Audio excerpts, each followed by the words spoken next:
E aí, não sabe ainda como analisar uma empresa para comprar suas ações? Então fica ligado até o final desse vídeo, que eu vou ensinar para você de forma simples como analisar uma empresa, se vale ou não a pena comprar a ação dessa empresa. Você vai ver quais são os principais aspectos que você realmente tem que se importar ao analisar uma empresa. Mas antes, se você é novo por aqui e esse tipo de conteúdo lhe interessa, se inscreva no canal, acione o sininho para que toda vez que eu postar vídeo aqui você possa ser informado. Então a primeira vez quando você vai analisar uma empresa, você vai comprar a ação de uma empresa, você tem que ter consciência do que você está se tornando sócio dessa empresa. E como sócio, você tem que se importar que essa empresa ela dê lucro, que ela tenha lucratividade e que suas dívidas estejam controladas. Então é como mentalidade de sócio que a gente vai analisar se vale ou não a pena comprar a ação dessa empresa. Existem vários sites para fazer análise fundamentalista, que é o tipo de análise que a gente vai fazer, e é a forma mais simples de começar a analisar uma empresa, para se obter uma visão geral do balanço da empresa, se a empresa ela é lucrativa e se ela tem dívida controlada. Então um dos sites que são mais utilizados é o Fundamentei, que é este aqui que eu estou mostrando na tela para vocês. Não tenho nenhum vínculo com esse site, mas é que ele é interessante. Ele tem uma versão grátis, você tem que fazer um cadastro rapidamente, só colocar o seu e-mail, o seu nome, e nessa forma grátis você consegue ter os balanços dos últimos 5 anos da empresa. Só que você só consegue ver o balanço anual. Já na forma Premium você consegue ver balanços trimestrais e com mais de 5 anos atrás. Então, para procurar uma empresa é simples, eu vou dar exemplo de uma empresa complicada e de uma segunda empresa que a gente vai analisar mais profundamente. Então vamos dar um exemplo aqui da uma empresa de aviação, da Gol. Se você ainda não sabe quais são os principais aspectos que a gente analisa numa empresa, eu já tenho um vídeo aqui no canal, 2 vídeos, e eu vou deixar o link aqui na descrição para você olhar. É importante você ter esse conhecimento antes de analisar uma empresa na prática. Então a gente começa aqui pela governança. Ó. A empresa ela foi fundada em 2004, tem 17 anos, foi listada também no mesmo ano, em 2004, na Bolsa, pertence ao segmento de listagem nível 2, não é um dos melhores, tag along de 100% na ON e 100% na PN. O problema aqui é que ela tem um free float de 0% nas ações ONs. O que isso significa? Que só existe no mercado circulando as ações preferenciais, que é de 48,7% de free float. Então, para mim, a análise já acabaria aqui, porque a empresa ela não tem ações ordinárias no mercado. Sócio é quem tem ações ordinárias. Isso significa que o único interesse dela com as ações no mercado é obter recursos para se financiar. Mas vamos descer aqui para a gente dar mais uma olhada no balanço da empresa. Então, começando aqui pelo patrimônio líquido negativo. Receita, ela consegue fazer receita e é até crescente ao longo dos anos. O EBITDA também ele é crescente, mas tem um gasto muito grande, tem muitas despesas operacionais. E por isso, o lucro líquido, prejuízo em 2015, prejuízo em 2018, uma receita mínima agora em 2019, que é o dado que está disponível até o momento. Aí você vê a margem líquida, prejuízo, 11% aqui, aí cai para 4%, prejuízo em 2018 e apenas 1% em 2019. Aí quando você olha para o ROI, que é um indicador que mostra a eficiência da empresa em gerar lucro, prejuízo, tem caixa, e o DL sobre EBITDA, ano aqui de 2015, significa que ela teria 32 anos para pagar essa dívida conforme o tamanho do EBITDA dela. Depois diminuiu, porque o EBITDA aumentou e foi diminuindo ao pouco e aqui ainda está no tamanho aceitável. Mas o histórico dela de endividamento é péssimo. FCO negativo, e aqui positivo, que a gente espera é positivo. FCL Capex negativo, possivelmente ela estava investindo nela, mas teria que analisar mais a fundo o que ela está fazendo com esse dinheiro. E aqui o payout, que é a porcentagem do que ela está distribuindo do lucro líquido com seus acionistas. Prejuízo não teve como distribuir. Em 2019 ela distribuiu 110% do seu lucro líquido, ou seja, ela distribuiu mais do que ela teve de lucro, 210 milhões, e ela teve um lucro pequeno de apenas 179 milhões. Então isso é estranho, talvez ela esteja distribuindo lucro para os seus sócios majoritários. E isso não é um sinal muito bom da empresa. Na verdade, todos os indicadores que está mostrando aqui da empresa são sinais que a empresa ela tem uma péssima capacidade de gerir os seus negócios. Se a gente descer mais aqui, patrimônio líquido, curva do gráfico só caindo, receita líquida crescente, mas quando você vai para o lucro líquido, não sai do lugar. margem líquida despencando, então é uma empresa bem complicada para investir. Agora vamos olhar aqui um segundo exemplo, Lojas Renner. Então ela foi fundada aqui em 1965, tem 56 anos de fundação e foi listada na bolsa em 1977. Setor vestuário, características: maior varejista de moda do Brasil em faturamento, segmento de listagem do novo mercado, teoricamente é o melhor segmento que tem para ser sócio minoritário de uma empresa, tag along de 100% e 87,5% de ações ordinárias estão em circulação no mercado. Isso aqui é um dado excelente. Os sócios majoritários são o JP Morgan, mas tem só 7% de participação na empresa, e a Schroder Investimentos, que tem apenas 5%.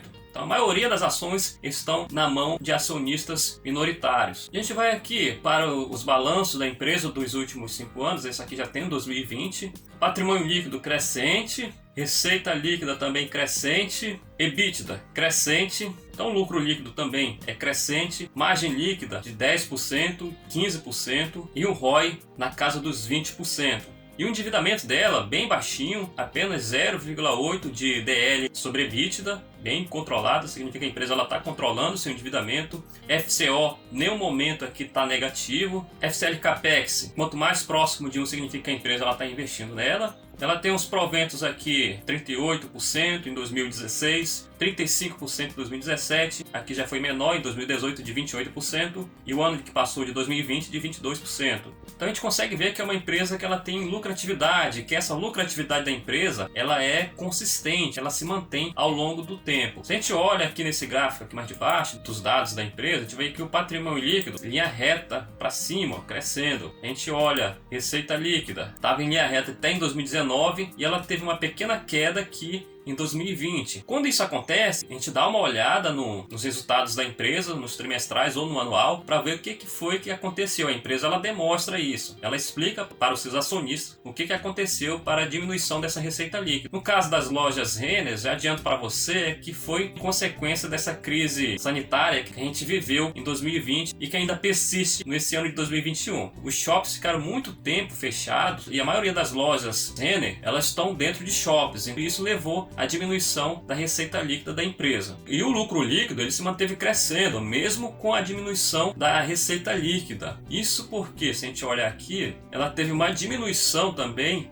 nas suas despesas operacionais. Isso fez com que ela tivesse uma margem líquida em 2020 maior do que os anos anteriores, ou seja, ela aumentou a sua eficiência na geração de lucro. Se a gente quiser olhar resultados de anos anteriores ao de 2016, no caso desse site ele não permite para quem não é assinante, a gente pode utilizar um outro site que ele fornece os resultados também de forma gratuita. Então é esse site aqui que é o Status Investors. Então vamos lá, olhar as lojas Renner. Então aqui embaixo ele mostra a receita líquida da empresa. Tem aqui dos últimos 5 anos, mas eu posso colocar aqui dos 10 últimos anos. Olha só. Receita líquida em azul claro, crescente, crescente, crescente até 2019. Em 2020 ela teve essa diminuição que eu já expliquei para vocês que foi em decorrência dessa crise sanitária que a gente ainda está vivendo no momento. Mas você vê o lucro líquido aqui, essa linha laranja, que ela se manteve crescente ao longo do tempo. E é isso que a gente quer numa empresa. É nessas empresas que tem lucro crescente que interessa para a gente ser sócio. Porque o crescimento da lucratividade da empresa faz com que a cotação das ações também cresçam. Então, o sócio ele nem tem que se preocupar em ficar olhando cotação das ações. Ele tem que se preocupar se a empresa ela está tendo lucro em seus negócios. Então, uma vez que a gente fez essa análise inicial e a gente observou que a empresa ela tem uma lucratividade e que essa lucratividade ela é consistente ao longo dos anos, a gente pode entrar mais a fundo na análise dentro da empresa e ir direto na fonte para saber realmente como que essa empresa ela ganha dinheiro. A gente busca isso no site de relacionamento da empresa.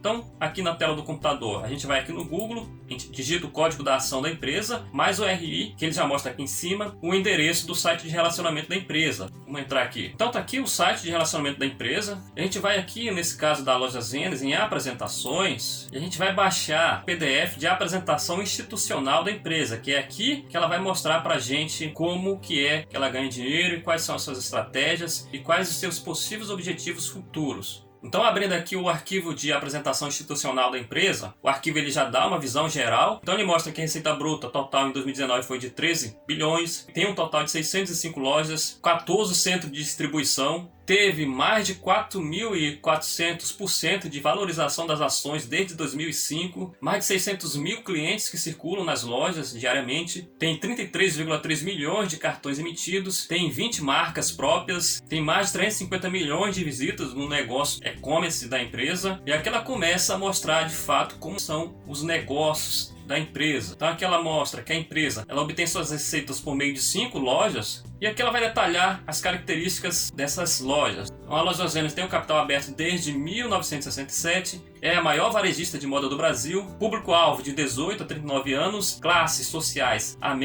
B e C+, tem um total de 384 lojas, trabalha com e-commerce, e as Lojas Renner representam 91% da receita líquida consolidada de 2019. A próxima é a Camicado, que foi adquirida em 2011. Ela é líder em casa e decoração, público-alvo de 18 a 39 anos, classes sociais A-, B e C+, tem 113 lojas, trabalha com e-commerce mais marketplace e representa o total de 6% da receita líquida da empresa. Yocon foi lançada em 2013, especializada em moda jovem, público-alvo de 18 a 28 anos, classes sociais A-, B e C+, tem um total de 100 lojas, trabalha com e-commerce e representa 3% da receita líquida consolidada de 2019. Já a Shua, ela foi lançada em 2016, tem um formato de Curve Plus Size, público-alvo de 25 a 45 anos, classes sociais A-, B e C+, os tamanhos de 46 a 54, então são roupas para pessoas maiores. Tem 8 lojas piloto, trabalha também com e-commerce.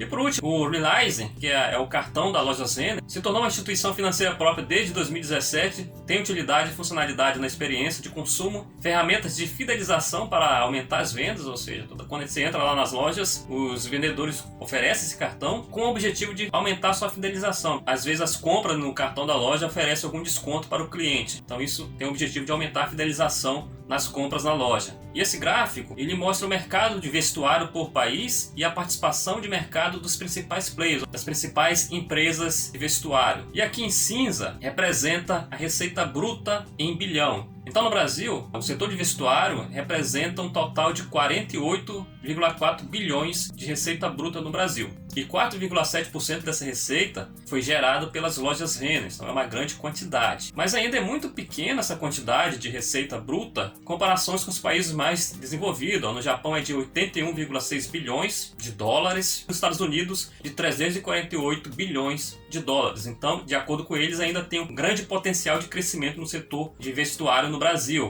E as Lojas Renner, ela pode se aproveitar desse crescimento. E aqui mostra a concentração do mercado de vestuário no Brasil. 16% do mercado no Brasil é composto pelas 5 lojas, Marisa, Pernambucanas, Riachuelo, C&A, e a Lojas Renner é a maior de todas elas. E aqui mostra a penetração do e-commerce no Brasil, que ainda é muito baixa, mas cresce constantemente. O e-commerce são as vendas realizadas por meio da internet, ainda é só 5% no Brasil, nos Estados Unidos 12%, no Reino Unido 16% e na China de 20%. E a participação do vestuário nas vendas do e-commerce em relação ao vestuário é só de 6% no Brasil, enquanto que de eletrodomésticos e eletrônicos representa um total de 60% de todo o e-commerce do país. Então é mais um dado que a empresa mostra que ela tem uma grande capacidade de crescer também nesse setor de e-commerce. Então, de acordo com esses dados, a empresa está sinalizando que ela vai entrar mais no mercado e-commerce, ou seja, nas vendas online também. Então aqui ela mostra qual é a estratégia dela para obter esse crescimento, também explorando o e-commerce. Então a gente pode olhar aqui rapidamente, ela tem uma visão única de cliente, maximizar a comunicação com o cliente que já foram identificados. Tem outras estratégias aqui que a gente pode ir detalhando, não vou falar todos para o vídeo não ficar muito grande. Ela cria um data drive de decisão para o ciclo de vida do produto. O objetivo aqui é aplicar maior inteligência nos processos de sortimento e distribuição. Tem essa outra estratégia chamada de transformação Omni para orquestrar os seus estoques. E aqui é o resumo dessa estratégia, que é a visão única do cliente, conhecer melhor o cliente, melhorar a sua logística de estoque, melhorar os seus produtos e melhorar também a sua venda. E tudo isso, de acordo com eles, vai proporcionar uma melhor experiência de compra e vai gerar mais resultados para a empresa. E aqui ela mostra a consolidação do mercado, como que ela pretende também obter esses resultados. Então ela pretende aumentar a produtividade já em lojas existentes, maturação de parque de lojas, consolidação do mercado fragmentado e ganho de share dos players informais. Pretende também com a abertura de novas lojas em shoppings já existentes ou em novos shoppings, lojas de rua, grandes centros, expansão internacional. Ela já tem 9 lojas no Uruguai e 4 lojas na Argentina. Abrir lojas menores em cidades menores e em micro-regiões. E aqui o target de lojas, ou seja, o alvo das lojas. Então ela tem o objetivo de até 2025 ter um total de 520 lojas da Renner. Lembrando que atualmente ela tem 384 lojas da Renner. E em 2021 tem um total de 125 lojas da Camicado. E ela tem atualmente 113. E ela tem um potencial de ter 300 lojas da Yukon e aumentar suas lojas pilotos da Ashua. Esse gráfico aqui mostra, na linha cinza, que o vestuário de calçados no Brasil, desde 2012, cresceu 11,3%, enquanto que o crescimento acumulado das lojas Renner foi de 128%. A Renner ela tem um crescimento acima da média no setor do vestuário e calçado no Brasil. E esse outro gráfico mostra a melhora da margem bruta da Renner, que ela tem as lojas Renner, tem o Benchmark Global 1 e 2, tem o Play Nacional, que são as concorrentes da Renner. Então, com exceção do Play Nacional 3, que é esse azul aqui, que teve um crescimento desde 2016, é uma loja mais recente, todas as outras empresas elas tiveram uma queda na margem bruta. No entanto, as lojas Renner, aqui em vermelho, ela se manteve crescimento desde 2010 até o momento. Então esse aqui é mais um indicador mostrando que a empresa ela tem uma grande capacidade em gerar receita. E esse mapa aqui mostra a distribuição de suas lojas no Brasil. Tem uma grande concentração no sul e no sudeste, mas está presente em todos os estados do Brasil, com pelo menos uma loja em cada estado. Bom, e aqui mostra os objetivos e compromissos com 2021 em relação à sustentabilidade. A gente sabe que a sociedade ela tem uma preocupação com a sustentabilidade, seja por interesse econômico, embasamento científico ou político, mas não vem o caso discutir isso. Em virtude disso, ela já está de olho para não ter problemas. Ela tem o objetivo de ter 80% de produtos menos impactantes, sendo 100% de algodão certificado, 100% da cadeia nacional e internacional de revenda com certificação socioambiental, 75% do consumo de energia corporativo será de fontes de energias renováveis e 20% de redução de emissões absoluta de gás carbônico. E aqui mostra as principais marcas que a empresa tem. E aqui mostra os grandes números consolidados, como a receita líquida, EBITDA. São informações que a gente pode ir olhando, mas as principais a gente já olhou lá no início. E aqui mostra que a receita líquida ela é crescente desde 2015 até 2019. O lucro bruto de mercadorias também crescendo, o EBITDA crescendo e o lucro líquido também em crescimento. Então você viu que não é tão complicado fazer uma análise de empresa. A gente analisa principalmente se a empresa ela tem lucro e se esse lucro ele é consistente. Vê também o nível de endividamento da empresa para ver se ela não está perdendo o controle desse endividamento. Porque uma empresa que tem um endividamento grande, ela é uma forte candidata à falência. Depois que a gente viu que a empresa ela tem bons números, que os números mostram que ela tem uma lucratividade crescente e consistente, a gente partiu para analisar direto na fonte as informações da empresa, como que a empresa ganha dinheiro e quais são as suas estratégias e quais os seus possíveis objetivos para se manter em crescimento. Se essas informações agrada a gente pode tomar a decisão de comprar ou não a empresa. Isso tem que ser adequado conforme a sua estratégia. Mas o importante é você tomar uma decisão para investir como sócio. Então é isso, fechou? A gente se vê no próximo vídeo. E muito obrigado por você ter assistido esse vídeo até aqui. Se você está até aqui é porque você gostou do vídeo, então deixe seu like para eu saber que você gostou. Deixe seu comentário se você tiver alguma dúvida. E a gente se vê no próximo vídeo. Tchau, tchau!